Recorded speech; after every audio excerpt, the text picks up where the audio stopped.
네, 오늘 요한계시록 3장 14절부터 22절까지의 말씀을 가지고 미지근한 신앙에서 열심 있는 신앙으로 라는 제목으로 여러분들과 함께 하나님의 말씀을 나누도록 하겠습니다. 여러분, 제가 일반 서적 한번 전에도 얘기한 적이 있는데 럭키라는 책이 있습니다. 제가 최근에 읽은 책인데 이 책의 저자는 여러분 87만 명의 구독자를 둔 유튜버입니다. 유튜버 좋아하세요? 유튜버들은 많은 구독자들을 모으기 위해서 자신들만의 컨텐츠를 만들어서 제작합니다. 그가 제작하는 컨텐츠는 대한민국에서 소위 성공한 사람들, 좀 잘된 사람들과 만나서 인터뷰하는 영상을 제작하는 컨텐츠를 만듭니다. 여러분들이 알고 있듯이 게스트를 모시고 여러분 이렇게 묻고 답하고 하는 그런 유튜버들은 많이 있죠. 그럼에도 불구하고 그 중에서도 유독 많은 사람들이 몰리는 유튜버 컨텐츠들이 있습니다. 왜 그런 걸까 생각해보면 그 책에도 자신의 장점을 좀 적어 놓았는데 사람들이 보고 싶어하는 사람들을 섭외한다는 겁니다. 시적절한 타이밍에 이 시대에 이 사람들이 보고 싶어하는 사람을 섭외하는 것이고 자신이 가장 잘하는 돌직구, 정말 필요한 질문들, 사람들이 궁금해할 질문들을 스스럼 없이 물어서 자연스럽게 답을 듣게 하는 능력이 내게 좀 있는 것 같다. 그래서 많은 사람들이 구독을 하게 된 것이다 라고 이야기했습니다. 이 저자가 2011년부터 이 유튜버 컨텐츠를 만드는 제작을 했다고 합니다.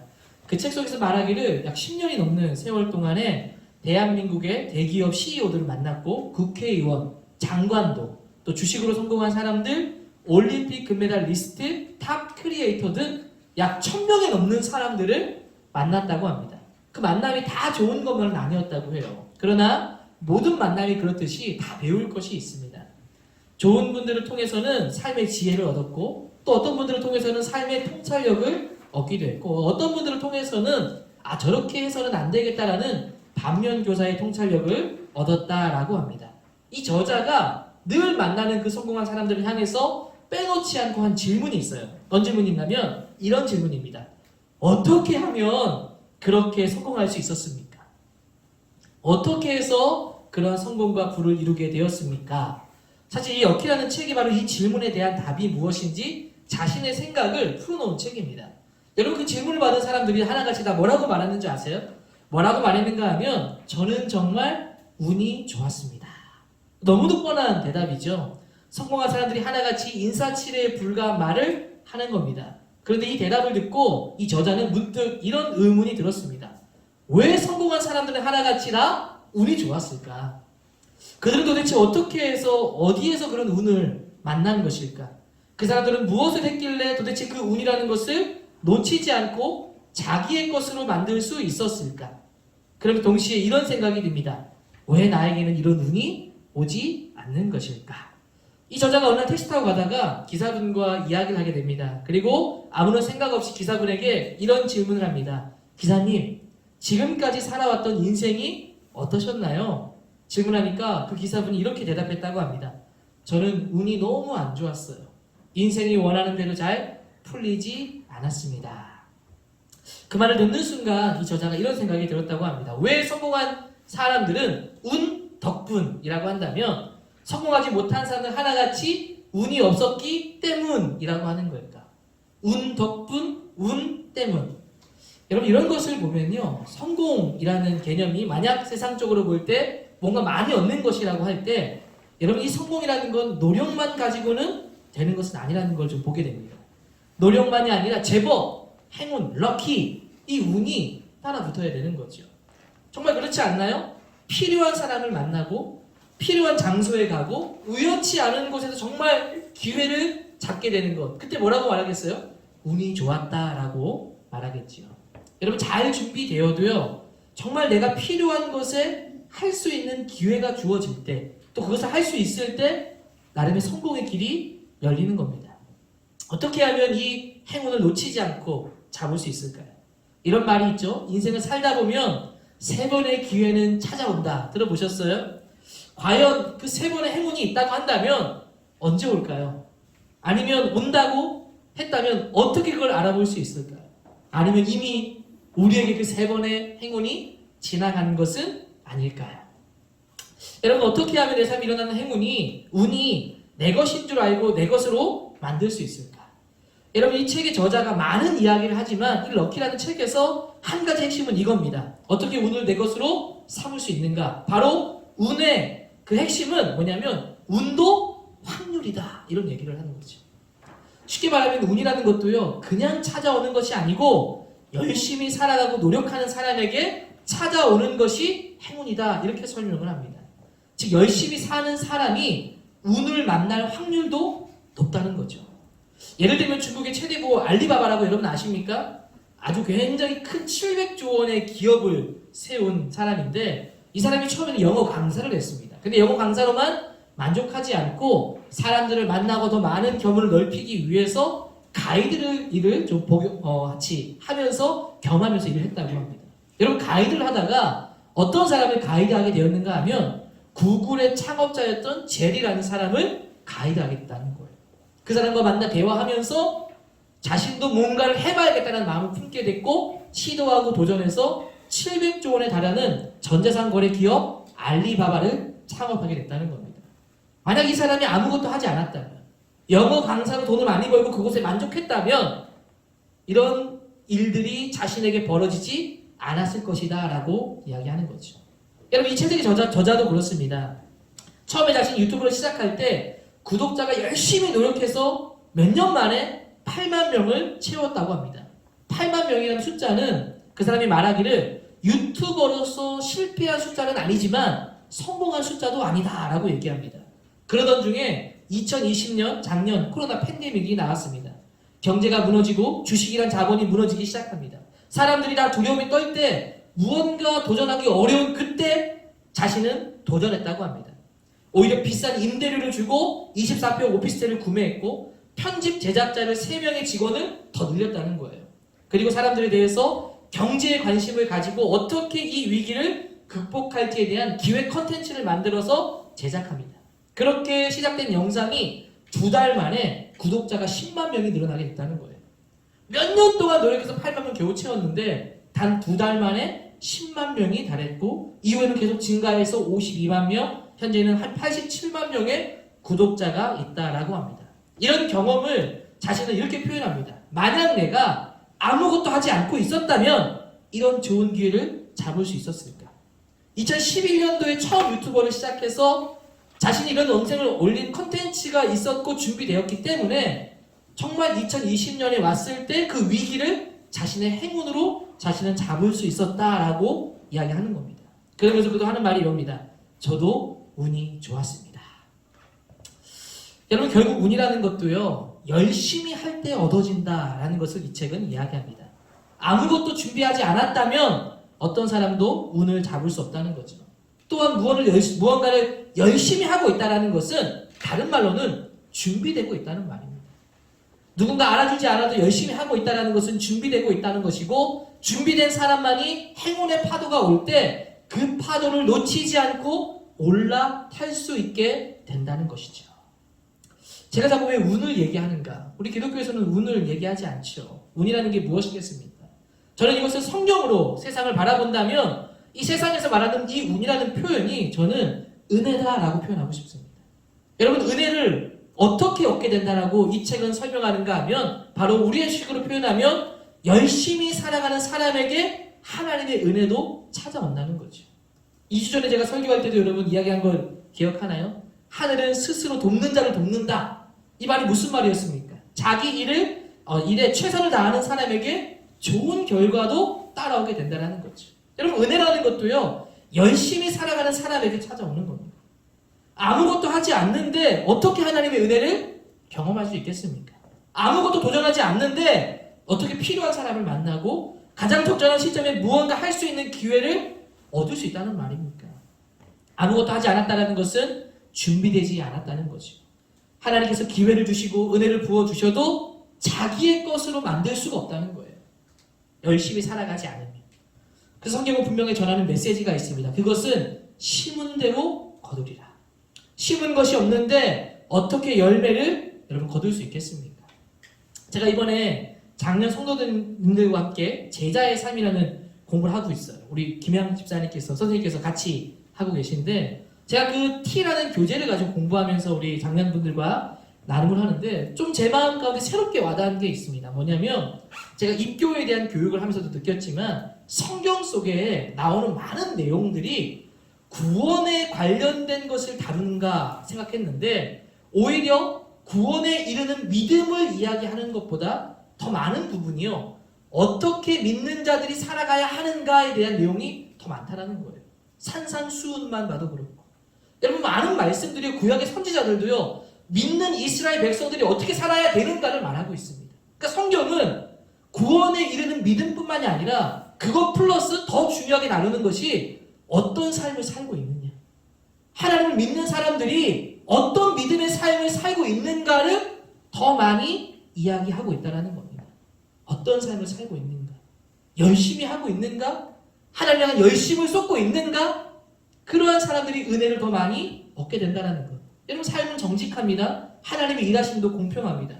모두에게요 동일한 시간을 다 주셨고 동일한 기회를 주십니다. 그리고 그 기회 속에 무엇을 심는지에 따라 열매가 다른 겁니다. 여러분 기억하실 게 은혜의 파도에도요 올라타는 것은 준비되고 열심히 살아간 사람들에게 주어지는 은혜입니다. 우리가 믿음으로 산다는 것은 하나님 앞에요 열심히 그 믿음의 신앙생활에 그 구원받은 자의 삶을 살아간다는 거예요. 만약 하나님을 믿는 사람이 게으르고 아무것도 하지 않는다면 결국 하나님의 일에 방해자가 됩니다. 그렇게 되게 되어 있어요. 하나님의 일을 가로막는 사람이 된다는 겁니다. 이런 신앙의 모습이 바로 미지근한 신앙입니다. 하나님을 믿기는 믿지만 아무런 열심이 없는 사람, 이런 모습이 아니라 열심히 있는 신앙의 모습이 되기를 주의 이름으로 축복합니다. 아멘. 그럼 오늘 말씀 바로 이런 말씀을 다루고 있습니다. 이 요한계시록 소아시아의 7교회 중에 이 예수님께서 요한에게 보여준 계시, 즉 요한이 그 예수님께 받은 계시를 기록한 말씀, 그러니까 이 라오디게아 교회에 대해서 오늘 이야기하는 편지 내용을 다루고 있는데 이 라오디게아에 말하는 이 내용은 바로 예수님께서 직접 하신 말씀을 요한이 기록한 겁니다. 예수님께서 그들의 풍요로움을 지적하고요. 하나님이 아니어도 자신의 힘으로 살아갈 수 있는 그 라오디게아 교회를 향해서 너희들은 하나님을 향한 간절함이 없다라는 것을 지적하고 있는 말씀입니다. 신앙이 없는 것도 아닌데 신앙은 있지만 미지근한 신앙 가운데 있는 자들에게 하시는 예수님의 말씀이라는 거예요. 여러분 이 말씀은 시대를 뛰어넘어 우리에게 주시는 말씀이죠. 미지근한 신앙 가운데 있는 우리에게 질책하고 있는 말씀이라고도 할 수 있습니다. 여러분 이런 교회를 향해서 예수님께서 뭐라고 말씀하십니까? 무시무시한 말씀을 하십니다. 오늘 읽었던 말씀 15절 16절을 보십시오. 내가 내 행위를 아노니 네가 차지도 아니하고 뜨겁지도 아니하도다. 네가 차든지 뜨겁든지 하기를 원하노라. 네가 이같이 미지근하여 뜨겁지도 아니하고 차지도 아니하니 내 입에서 너를 토하여 버리리라. 무슨 말입니까? 하나님에 대하여 차갑지도 않고 뜨겁지도 않다는 거예요. 미지근한 신앙. 이 미지근한 신앙이 뭔지 아십니까? 하나님께 냉담하다는 거예요. 냉담하다는 말이 무슨 말인지 아십니까? 하나님 앞에 무관심하다는 겁니다. 하나님에 대해서 관심이 없다는 겁니다. 이게 여러분 신앙이 없는 사람을 향해 하는 말이 아니라 믿는 자들을 향해서 지적하고 있는 말씀을 기억하셔야 돼요. 교회는 다니고 있지만 열정이 없는 사람. 교회는 다니고 있지만 나태한 종교 생활만 추구하고 있는 사람. 한 주 빠지면 어때? 교회 예배 좀 안 드리면 어때? 믿음대로 좀 안 살면 어때? 이런 사람에게 지금 예수님께서 말씀하고 있는 거예요. 뭐라고 말씀합니까? 너희들이 계속 그렇게 미지근하게 살아가면, 하나님에 대해서 냉담하고 무관심하게 살아가면 내가 내 입에서 너희를 토하여 버리겠다. 다른 번역 성경에는 뱉어버리겠다고 합니다. 하나님이 너희를 뱉어버리겠다. 여러분 고난이 많았던 시대였어요. 요한계시록 이 당시 기록된 AD 90년 100년 사이에는요. 여러분 저번에도 말씀드린 것처럼 로마의 황제가 어떻게 했습니까? 자신을 신성시하지 않으면 핍박했던 시대였어요. 믿는 그리스도인들의 박해가 꾸준하게 있었던 건 아닙니다. 박해가 좀 일어나면 또 잠잠해졌다가, 박해가 일어나면 잠잠했다가, 로마의 황제가 바뀜에 따라서 이 핍박이 달라졌는데 이 당시에는 엄청난 핍박이 시작된 시대였다는 거예요. 도미티아누스 황제 때. 여러분 이런 무관심한 것은 왜 그런 걸까요? 이런 어려운 때에 요한계시록은 너희들이 믿음을 굳건히 붙잡아야 된다라고 서신을 쓴 것인데 왜 이들은 나태한 마음을 가진 걸까? 왜 미지근한 신앙을 가지게 된 것입니까? 예수님께서도 오늘 말씀에 지적하지만 자신들이 누리고 있는 풍요로움 때문입니다. 예수님은 그런 그 교회를 향해서 그들에게 이런 지적들을 하죠. 17절 말씀을 보십시오. 내가 말하기를 나는 부자라 부요하여 부족한 것이 없다 하나. 뭐라고 말하고 있습니까? 이들이 지금 가진 재물이 많다고 자랑하고 있다는 거예요. 재물이 많으면서 어떻게 되었습니까? 예수님에 대해서, 하나님에 대해서 무관심하고 있다는 것을 지적하고 있는 거죠. 여러분 얼마나 재정이 풍부했는지 AD 60년경에요. 굉장히 큰 소아시아의 지진이 납니다. 이 라오디게아 교회도 그 지진 때문에 많은 부분이 다 무너지게 됐어요. 그래서 로마라는 곳에서 이곳의 라오디게아를 도와주려고 합니다. 근데 그 도움을 거절한 곳이 라오디게아예요. 이 라오디게아 도시는요, 자신들의 힘으로, 자신들의 재정으로 이 모든 위기를 충분히 극복하고 다시 도시를 재건했습니다. 그러니까 이들은요, 이 재정적인 부분에 있어서는 풍요로움이 있는 겁니다. 자신감이 있는 거예요. 이걸 자랑으로 삼자 어떻게 됩니까? 오히려 재정이 풍부해지자 하나님과 멀어지게 된 것입니다. 18절에 보시면 중반절에 흰옷을 사서 입어 벌거벗은 수치를 보이지 않게 하고, 라오디게아 교회에서 양털을 만들었는데 이 양털은 그 당시에 굉장히 고가품이었습니다. 그러니까 사치품이죠. 좀 돈 있는 사람들이 사용하는 것인데 서로 이것을 갖고 싶어 했던 거예요. 근데 예수님은 그들의 그 양모를 만드는 그 털에 대해서 뭐라고 말합니까? 흰옷을 사서 차라리 입어라. 너희들이 오히려 그 양모를 입는 그 옷을 자랑하는 것이 사치, 벌거벗은 수치나 마찬가지다라고 지적하고 있는 겁니다. 18절 후반절에는요, 안약을 사서 눈에 발라보게 하라라고 말씀합니다. 여러분 이 말은요, 이 라오디게아 교회가 알아들을 수 있는 말을 하고 있는 겁니다. 왜 하필 안약이냐면 이 라오디게아는 안약을 만들었습니다. 이 안약을 만들었는데 효과가 좋았다고 해요. 눈을 시원하게 해주고 많은 사람들에게 굉장히 좋은 효과를 주는 약을 개발했다는 겁니다. 이 도시의 사람들이 이 안약을 사기 위해 많은 사람들이 수출을 했는데 사고 싶어하는 사람들이 많았다는 거예요. 이게 자랑이 되었죠. 그런데 오히려 이 안약의 자랑거리를 예수님이 뭐라고 지적합니까? 너희들의 영적 어두움, 영적 장님이라는 것을 지적하고 있는 거예요. 자랑거리들이 오히려 예수님께서는 너희들이 하나님과 멀어지는 지적거리, 영적 수치, 영적 장님으로 지적하고 있는 겁니다. 이렇게 이들은 자랑할 것이 많았어요. 재정과 의리와 의약품들을 자랑하고 자부심을 느꼈어요. 그 결과 어떻게 됐습니까? 그리스도를 의지하지 않았다는 거죠. 그리고 그리스도와 멀어지고 무관심해진 겁니다. 19절 말씀을 보십시오. 뭐라고 말씀합니까? 물은 내가 사랑하는 자를 책망하여 징계하노니 그러므로 네가 열심을 내라. 회개하라. 여러분 이런 말입니다. 나는 내가 사랑하는 자일수록 그냥 놔두지 않아. 내가 책망하기도 하고 질책하기도 한다. 현실에 안주하지 말고 열심을 내라. 하나님을 향한 열심을 너희가 내고 너희의 잘못을 회개하라. 예수님의 지적은 명확합니다. 무관심하지 말고 열심을 내는 신앙을 회복하라는 거예요. 여러분 요한계시록 말씀의 뒤에 보면 볼지어다 내가 문 밖에서 두드리노니 무슨 말입니까? 무관심한 자들을 향해서 지금 문 앞에서 너희를 두드리고 있다. 문을 열어라. 그럼 내가 너와 더불어 먹고 내가 너와 함께 살리라 라고 말씀하고 있는 겁니다. 여러분 이걸 기억해야 돼요. 믿는 사람에게 있어서 중립은 없습니다. 하나님과 열심이 아니라면 그 반대는 하나님의 일에 방해자가 됩니다. 그 일을 가로막는 사람이 된다는 거예요. 지금 그저 적절하게 신앙생활하면 하나님을요 결국에는 멀리하게 되어져 있습니다. 여러분 오늘 말씀을 통해서요 하나님을 향한 열심이 우리 안에 일어나게 되기를 주의 이름으로 축복합니다. 아멘. 여러분 경고의 말씀을 주시는 건 깨닫게 하시는 거예요. 너희들이 이렇게 차갑지도 뜨겁지도 아니하고 미지근하면 내 입에서 뱉어버린다. 이게 우리에게 주신 경고예요. 이 경고는 실제로 그렇게 하실 것을 말씀합니다. 동시에 이 말을 듣고 깨닫는 자는 다시금 날 향해 돌아오라라는 하나님의 간곡한 말씀이라는 겁니다. 여러분 신앙은요 넓게 볼 필요가 있어요. 우리는 당장 눈앞에 있는 것을 보고 결정하려고 하죠. 근데 여러분 우리의 삶이 당장 내일만 있는 겁니까? 아닙니다. 영원한 하나님 나라까지 하늘의 소망을 품고 사는 사람들이 그리스도인들입니다. 그러면 더 넓은 시각으로 보면 당장 내일을 위해서 하나님을 버리는 선택을 할 것이 아니라 더 넓은 시각에서 하나님을 위한 선택을 해야죠. 여러분 그렇게 하지 못하면 반드시 후회를 남기게 되어 있습니다.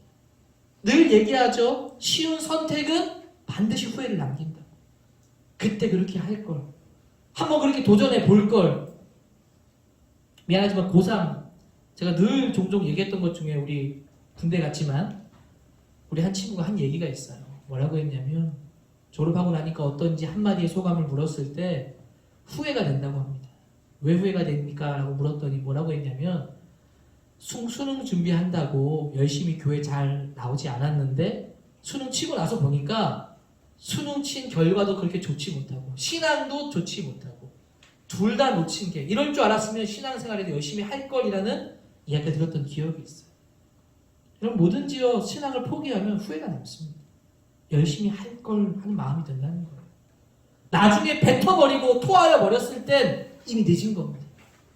여러분 오늘 이 경고의 말씀을 듣고 깨닫게 되기를 주의 이름으로 축복합니다. 아멘. 여러분 사도 바울을 한번 생각해 보십시오. 만약 그가 사도를 열심히 하지 않았다면 그가 누린 영광이 무엇이었겠습니까? 여러분 세상적으로 이룬 것이 많은 사람이 사도 바울이죠. 로마 시민권과 정말 뼈대 있는 가문의 미래가 보장된 삶을 소유한 사람이 사도 바울이었습니다. 근데 그는 뭐라고 말합니까? 내가 얻은 모든 것을 다 배설물로 여긴다. 그리스도 외에는 아무것도 자랑으로 삼지 않았다는 겁니다. 그리스도와 교회를 위해 살아가는 삶. 여러분 그렇기 때문에 어떻게 되었습니까? 하나님의 은혜를 경험한 삶이 되었죠. 그리스도를 만났고 그리스도를 위한 삶이 되었고 영광스러운 삶이 되었다는 겁니다. 편한 삶을 선택했다면 그런 영광은 없었을 겁니다. 우리의 신앙도 쉽고 편한 길로 가지 않게 되기를 바랍니다. 하나님의 말씀을 듣고 깨닫게 되기는 은혜가 있게 되기를 축복합니다. 라오디가 교회처럼 미지근한 신앙이 아니라 뜨겁지도 차갑지도 않은 것이 아니라 뜨거운 신앙이 되기를 주의 이름으로 축복합니다.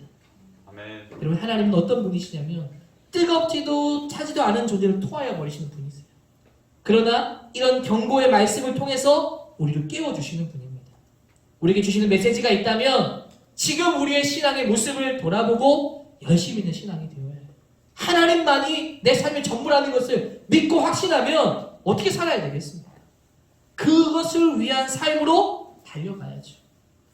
오늘 담임 목사님도 말씀에 빛을 품고라고 했는데 빛이라는 것이 말씀을 품으라는 거죠. 이 말씀이라는 게 뭡니까? 이 성경 속에 들려오는 말씀. 예수님이 내 안에 들어온다는 게 어떻게 사람이 들어오냐? 말씀이 내 속에 들어오고 말씀이 내 안에 있으면 그게 빛이 되어서 그것이 바라는 삶이 될 것이다라고 말씀하는 겁니다. 여러분들이 정말 말씀을 마음에 넣고 그 빛을 품고 열심히 있는 삶으로 하나님께 나아가서 정말 은혜를 누리는 삶이 되기를 주의 이름으로 축복합니다. 아멘. 특별히 우리 고3 학생들 이제 수능 시험을 치르는데 여러분 결과는 하나님께 있음을 꼭 기억하십시오. 결과에 대해서 연연해하면 후회가 남죠. 결과는 하나님께 있다라고 믿고 맡기고 어떤 결과든 내가 한 만큼의 결과라고 믿고 받아들이십시오. 그리고 어떻게 됩니까? 그 다음을 꿈꾸시고 준비하십시오. 지나간 것을 바라보며 후회하지 말고 이제 앞으로 내가 하나님을 위해서 어떻게 살 것인지 여러분 그것을 위한 삶으로 나아가게 되기를 소망합니다. 여러분 수능 시험 잘 치르시고 좋은 결과 있기를 저도 기도하겠습니다. 무엇보다도 수능이 끝나고 났을 때 이제 앞으로 어떻게 살아가야 할 것인지 내가 하나님을 향해서 수능을 준비하며 놓친 것은 없는지 은혜로 살아간 삶이었는지를 여러분 좀 돌아보시면서 수능 이후의 삶을 더 하나님 앞에 가까이 하는 그래서 은혜를 얻는 삶이 되기를 축복합니다. 우리 고등학생들 마찬가지로 여러분 이제 앞으로 하나님을 위해서 내가 어떻게 살아가야 될 것인지 은혜도 결국 하나님을 향해 열심히 살아가는 자들에게 부어진다는 것을 기억하고 하나님을 향해서 열심으로 나아가 은혜를 경험하고 은혜를 누리고 은혜를 통해 영광을 드러내고 세상을 변화시키는 여러분 되기를 주의 이름으로 축복합니다. 아멘. 우리 같이 한 말씀을 기억하면서 함께 잠시 기도하면 좋겠습니다.